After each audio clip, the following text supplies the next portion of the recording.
ఇంట్లో వయసు వచ్చిన ఆడపిల్ల ఉంది. సుమారు నీ కూతురంత వయసు ఉంది. అవునండి. అవునా? అవునండి. దాని కడుపులో 3 నెలల పిల్ల ఉంది. పుట్టబోయే ఆ బిడ్డకి తండ్రి ఎవరో తెలుసా? తెలుసా? నీ అల్లుడు జయచంద్ర బే. వాళ్ళిద్దరికి పెళ్లి అయిపోయినట్టే, ఆడదానికి మూడైపోయినట్టే. నువ్వు ఆశలు వదిలేసుకో. ఓ ఈ మొక్క కనుక్కోవడానికి మందు సెటప్. చచ్చిపోయినప్పుడు మీ అక్కకి ఇచ్చిన మాట మర్చిపోయావా? మర్చిపోలేదు బాబా, నువ్వు కూర్చో, ఊరికే ఆవేశపడకు. కానీ ఏం చేయమంటావు? మా అదో ఇలా మతి తప్పి గతి తప్పుతాడని ఊహించానా? ఏం చేయమంటావు? నువ్వే చెప్పు. నువ్వు చేయగలవు. ఏంటి? ఏదైనా మేనేజ్ చేసి ఆ అమ్మాయిని తప్పించేయకూడదు. అంటే అంటే ఆ అమ్మాయిని చంపేస్తారా? నీ మనసులో ఇంత దుర్మార్గమైన ఆలోచన ఉందని ముందే తెలుసుంటే రాత్రి మేడ మీద నుంచి కిందకు దోసి మందు ఎక్కువై పడిపోయాడని చెప్పేవాడిని కదా.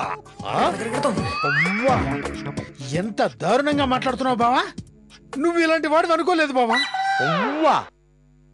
మేనేజ్ అనే పదానికి హైదరాబాద్ లో ఇన్ని అర్థాలుంటాయని ఇప్పుడే తెలిసింది.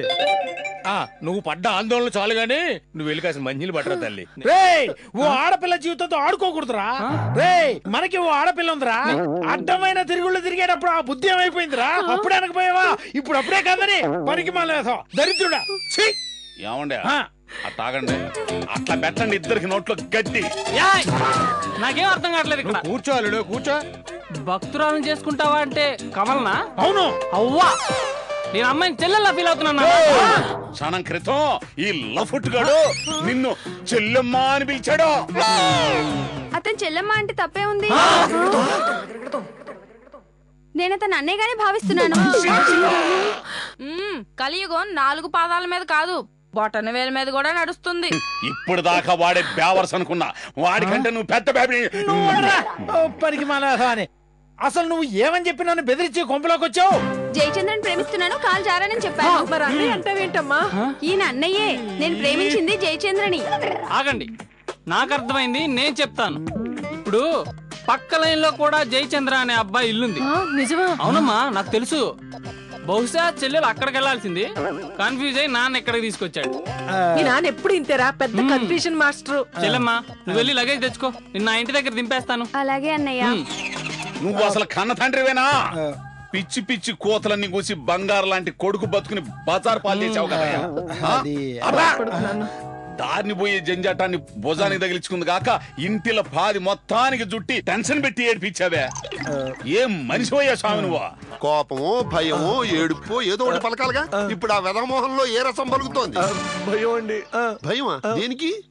దేనికంటే మీరు పిలిచాక నేను రాకపోతే ఇంటికొచ్చి తిడతారేమో అని ఓ భయం. తీరా వచ్చాక మీరు తిడితే నాకు కోపం వచ్చి నేను తిడితే మీరు కరుస్తారేమో అని ఓ భయం. అంటే నేను నీకు పిచ్చి వెధవలా కనిపిస్తున్నాను రా? పిచ్చి వెధవా?